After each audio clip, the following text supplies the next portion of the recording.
جائے بغیر یہ بھی ممکن ہے رضی اس کی رضا ہوتے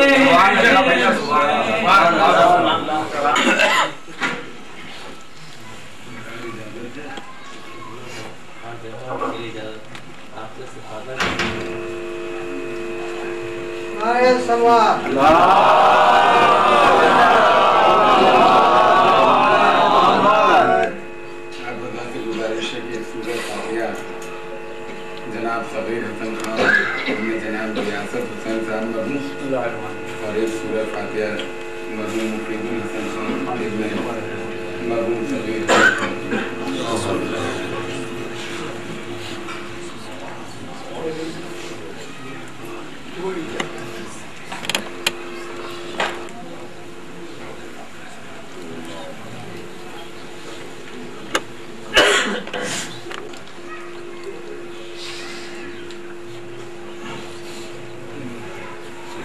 اعوذ باللہ من اشرف الانبیاء والمرسلین سیدنا و نبینا و شفیعنا طبیب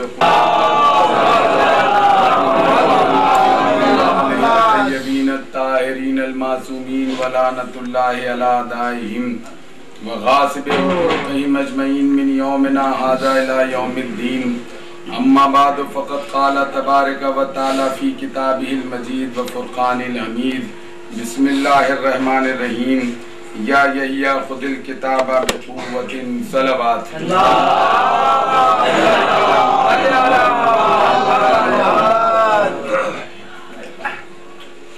عزیزان محترم، سورہ مریم کی 12ویں آیت کی تلاوت کا شرف حاصل کیا ہے۔ یا یحییٰ خذ الکتاب بقوۃ، اے یحییٰ کتاب کو قوت و طاقت کے ساتھ لے لو۔ عزیزان محترم، دنیا کی جتنی بھی کتابیں ہیں وہ سب علم اور انکشاف کی منزل میں ہیں، قوت و طاقت کی منزل میں نہیں ہیں، اختیار اور اقتدار کی منزل میں نہیں ہیں۔ میڈیکل کی کتاب صحت مند ہونے کا طریقہ اور فارمولہ تو بتا سکتی ہے، لیکن اس کے فارمولہ رٹنے والے انسان میں اتنی صلاحیت نہیں پیدا کر سکتی کہ وہ انسان کو صحت یاب کر دے۔ سائنس اور ٹیکنالوجی کے اس زمانے میں سائنس کہاں سے کہاں ترقی کر گئی ہے۔ اب کتابیں ہم کو آسمان کے راستوں سے تو واقف کرا سکتی ہیں، کتاب ہم کو چاند کا اصول تو بتا سکتی ہے، اس کی گردش کا طریقہ تو بتا سکتی ہے، لیکن ان علوم کو حاصل کرنے والا چاند تک خود نہیں پہنچ سکتا بغیر کسی ذریعے کے۔ سورج کے بارے میں انسان علم تو حاصل کر سکتا ہے، لیکن اس میں اتنی طاقت نہیں کہ ڈوبے ہوئے سورج کو اشارہ کر دے تو مغرب سے مشرق کی طرف آئے۔ ستاروں کا علم تو کتابوں سے مل سکتا ہے، لیکن ستاروں کا علم حاصل کرنے والے میں اتنی صلاحیت نہیں کہ وہ ستارے کو زمین پر طلب کر لے۔ اس تیز رفتار گاڑیوں کے زمانے میں انسان فارمولے بنا بنا کر تیز رفتار گاڑیاں تو بنا سکتا ہے، لیکن خود اس میں اتنی صلاحیت نہیں ہو سکتی کہ چشم زدن میں مسافات کی اتنی دوریاں طے کر لے کہ فلک اول ہی نہیں بلکہ اس کی رسائی کعبہ قوسین تک ہو جائے۔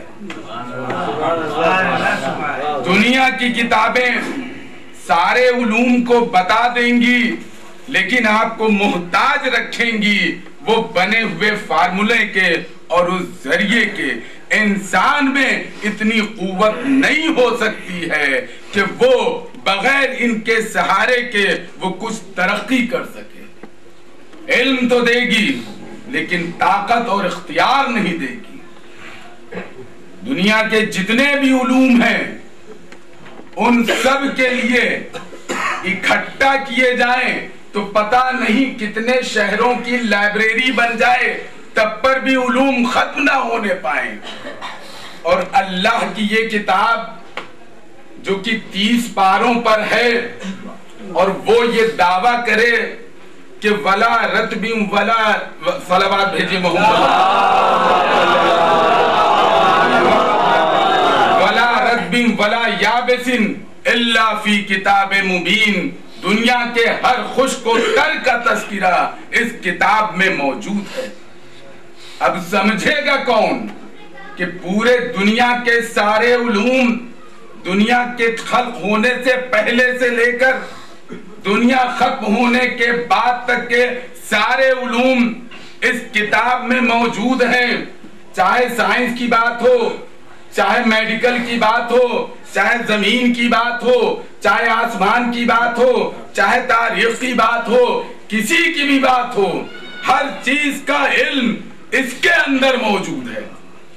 اور یہ بچوں کو سمجھانے کے لیے صرف محاورتاً ایک بات عرض کرنا ہے کہ جبکہ اس کا کوئی تعلق نہیں، لیکن ایک اشارے سے آپ سمجھ جائیے گا کہ کتاب میں کتنا علم ہے۔ ہندی کے بچے جانتے ہوں گے کہ بہاری کے لیے کہا گیا کہ بہاری نے گاگر میں ساگر بھر دیا۔ اگر بہاری کی یہ حیثیت ہے کہ وہ سمندر کو کوزے میں بھر سکتا ہے، تو کیا اللہ کی یہ طاقت نہیں کہ پورے کائنات کے علم کو ایک کتاب میں اکٹھا کر دے؟ صلوات بھیجے۔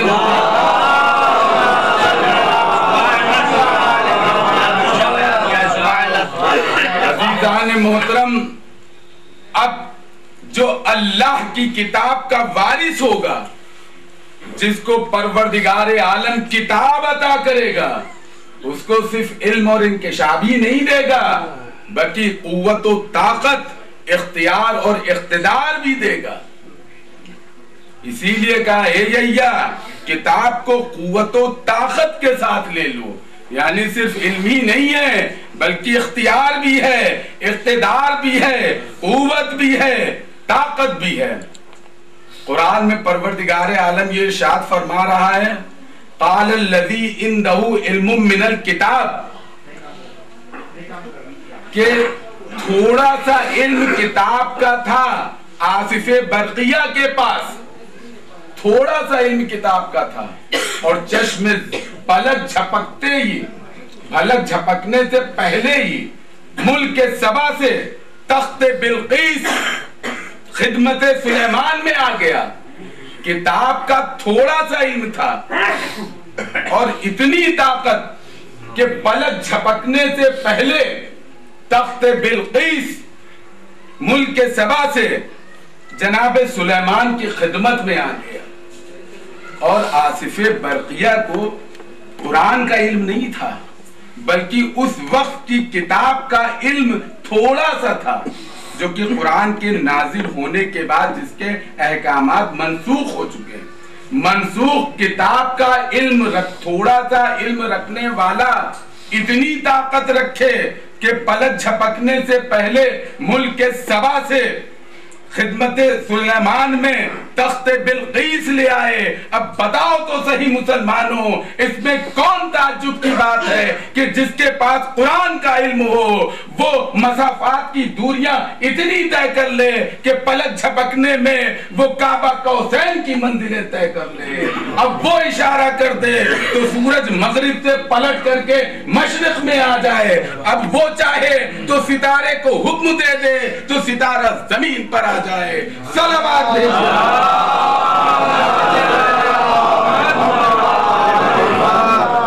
عزیزان محترم، اب جو اللہ کی کتاب کا وارث ہوگا اس کے پاس علم بھی ہوگا اور قوت اور طاقت بھی ہوگی، اختیار اور اقتدار بھی ہوگا۔ کتاب رٹ کے آپ حافظ کتاب تو ہو سکتے ہیں لیکن وارث کتاب نہیں ہو سکتے، محافظ کتاب نہیں ہو سکتے۔ کتاب رٹنے سے علم تو ہو گیا لیکن طاقت نہیں ملے گی، اس کا استعمال نہیں کیا جا سکتا۔ قرآن یہ کہتا ہے کہ اس کو کوئی چھو مس نہیں کر سکتا سوائے صاحبان طہارت کے، لا یمسہ الا المطہرون، کوئی مس نہیں کرتا سوائے صاحبان طہارت کے۔ مس کے معنی یہاں چھونے کے نہیں ہیں، اگر مس کے معنی چھونے سے لے لیے جائیں تو غضب ہو جائے گا، ہمارے بچے کچھ نہ سمجھ پائیں گے۔ ساکیت کے لڑکے تو یہ سمجھیں گے لائبریری میں کتاب ہے، پستکالیہ ادھیکش بھی اٹھا کر کے قرآن 2 اکتوبر کو لا کے محفل میں سجا دیتے ہیں۔ تو طہارت کا کیا مطلب ہے کہ مس نہیں کر سکتا سوائے صاحبان طہارت کے۔ یہاں مس کے مطلب چھونے سے نہیں ہے، بلکہ اسی حق تصرف کے ہیں کہ کتاب کی آیتوں سے طاقت اور اختیار اور اقتدار وہ کر سکتا ہے جو صاحبان طہارت ہوگا۔ صلوات بھیجیے۔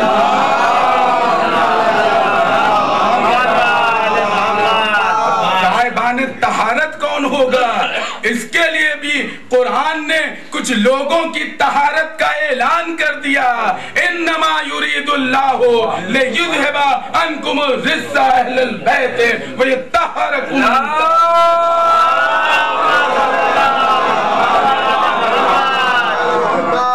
قرآن کا حق تصرف اہل بیت رسول کے پاس ہے۔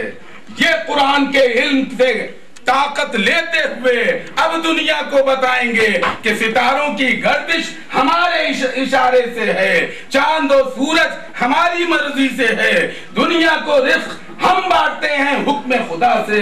صلوات بھیجیے۔ اللہ سے مردوں کو زندہ کر سکتے ہیں۔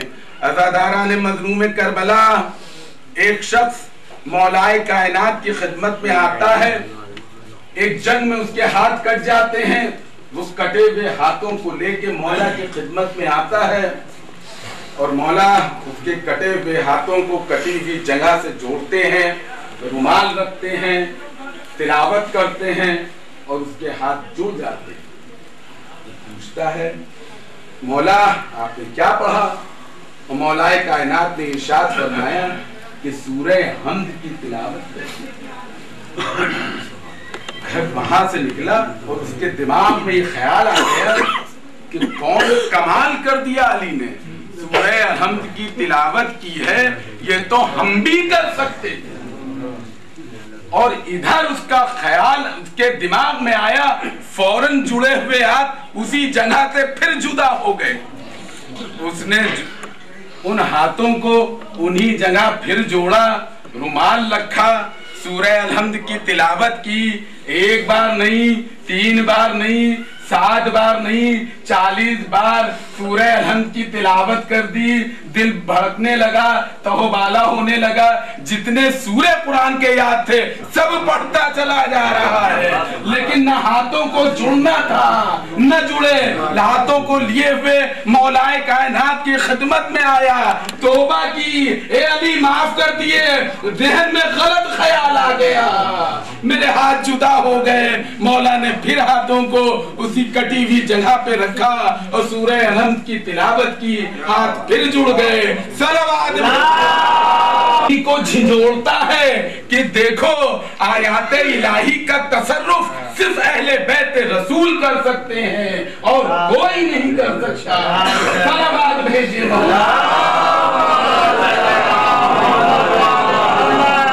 قرآن رٹ کر آپ حافظ قرآن تو ہو جائیے گا، نہ وارث قرآن ہو سکتے ہیں، نہ محافظ قرآن ہو سکتے ہیں۔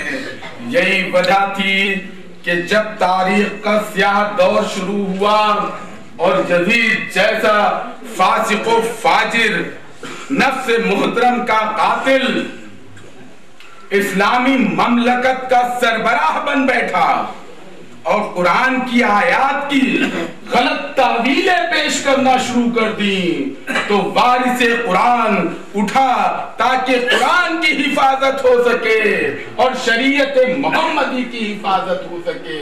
اب جب قرآن کی آیات کی غلط تعویلیں پیش ہونے لگی تو اب ضرورت محافظ قرآن کی پڑی کہ محافظ قرآن آئے جو قرآن کو بچائے، شریعت محمدی کو بچائے۔ میرے مظلوم امام نے کربلا کے میدان میں ایک سی ایک عظیم قربانی پیش کر کے دین الہی کو روز محشر تک بچا لیا۔ آج جو ہم یہ کہتے ہیں کہ قرآن کے زبر و زیر میں 1400 سال سے لے کے نہ آج تک کوئی چینجز ہوئے ہیں نہ کوئی چینجز ہوں گے، یہ صرف اس وجہ سے ہے کہ حسین نے 10 محرم سن 61 ہجری کو وہ عظیم قربانی پیش کر دی کہ روز محشر تک اللہ کے دین کو بچا لیا۔ عزادارو، اب مسلمان تو خطرے میں ہو سکتا ہے لیکن کبھی اسلام خطرے میں نہیں ہو سکتا۔ حسین کی وہ عظیم الشان قربانی ہے کہ جس نے قیامت تک کے لیے دین کو بچا لیا۔ آج مسلمان مصیبت میں ہو، اس کی جان خطرے میں ہو سکتی ہے، یہ الگ کی بات جب اس کی جان خطرے میں ہوتی ہے تو نالا کرتا ہے کہ اسلام خطرے میں۔ اسلام خطرے میں نہیں ہے۔ روز محشر تک اللہ کے نبی کے اس نواسے نے اللہ کے دین کو بچا لیا۔ عزیزان محترم، نوک نیزہ پر میرے مظلوم امام نے تلاوت قرآن کر کے اس بات کو ثابت کر دیا کہ محافظ قرآن کو قرآن سے جدا نہیں کیا جا سکتا۔ عزیزان محترم، بڑی عظیم قربانیاں میرے مظلوم امام نے دین الہی کی بقا کے لیے دی ہے۔ ارے ایسا بھائی دیا کہ جس کی شہادت کے بعد میرے مظلوم امام نے کمر پکڑ لی، اے بھیا تمہارے مرنے سے حسین کی کمر ٹوٹ گئی۔ اور کیا حسرت و یاس کا جملہ تھا، اے بھیا تمہارے مرنے سے اب وہ آنکھیں جاگیں گی جو ابھی تک سویا کرتی تھی، اور وہ آنکھیں سوئیں گی جو تمہاری دہشت سے جاگا کرتی تھی۔ اے دادارو، وہ عظیم قربانی پیش کی کہ جب جس کو رخصت کرنے لگے تو بارگاہ الہی میں کہا، پالنے والے اب اس کو تیرے دین کی حفاظت کے لیے بھیج رہا ہوں جو صورت اور سیرت میں، رفتار اور گفتار میں تیرے نبی سے مشابہ تھا۔ اور جب میں تیرے نبی کی زیارت کا مشتاق ہوتا تھا تو روح اکبر دیکھ لیتا تھا۔ ارے اکبر کی شہادت کی خبر سے ارے حسین کی آنکھوں کی بینائی چلی گئی۔ عزاداران مظلوم کربلا، اور ان کی حسین وہ وقت آیا کہ جب میرے مظلوم امام نے اپنی قربانی دین الہی کی بقا کے لیے پیش کر دی۔ اور عزادارو، حسین شہید کیا ہوئے کہ دشمن دلیر ہو گئے۔ عزادارو، عصر سے لے کے مغرب تک کا وقفہ کتنا ہے؟ کل 3:45 بجے عصر کا وقت تھا اور 5:15 بجے مغرب کا وقت تھا۔ 1.5 گھنٹے کا وقفہ تھا۔ 2 گھنٹہ سمجھ لیا اگر ستمبر کا مہینہ تھا۔ ان 2 گھنٹے میں اہل بیت رسول پر جو مصیبتیں پڑ گئی اس کے لیے امام موسیٰ کاظم یہ ارشاد فرمائے کہ حسب عاشورہ سے لے کے ابے شام غریبہ تک میرے خاندان پہ جو مصیبتیں پڑ گئی، ارے نہ سوچنے والا ذہن سوچ سکتا تھا، ارے نہ بیان کرنے والی زبان بیان کر سکتی تھی۔ لٹی ہوئی سیدانیاں، یتیم بچے، بھوکے اور پیاسے بچے زیر آسمان ارے کربلا کے بیاباں میں بیٹھے ہیں۔ زینب ام کلثوم ارے تلایا پھر رہی ہے کہ کیا دیکھتی ہے کہ گل سوار چلا آ رہا ہے۔ علی کی بیٹی اٹھتی ہے، اے گھڑ سوار، اے آنے والے، خدا را رک جا، مال دنیا میں کچھ نہیں بچا ہے، سب لٹ چکا ہے۔ ارے یتیم بچے، بھوکے اور پیاسے بچے ارے رو رو کے ابھی سو رہے ہیں۔ ارے ان کو پریشان نہ کر، اگر یہ بچے جاگ گئے، اعلیٰ تش کی صدا بلند ہوئی یا کسی بچے نے ارے اپنے باپ کو یاد کر لیا، ارے زینب کہاں سے لا کے دے گی؟ آنے والا نہیں رکتا ہے۔ زینب کہتی ہے، اے گھڑ سوار، کیا تو نے زینب کو مظلوم سمجھ لیا ہے؟ ارے میں عباس کی بہن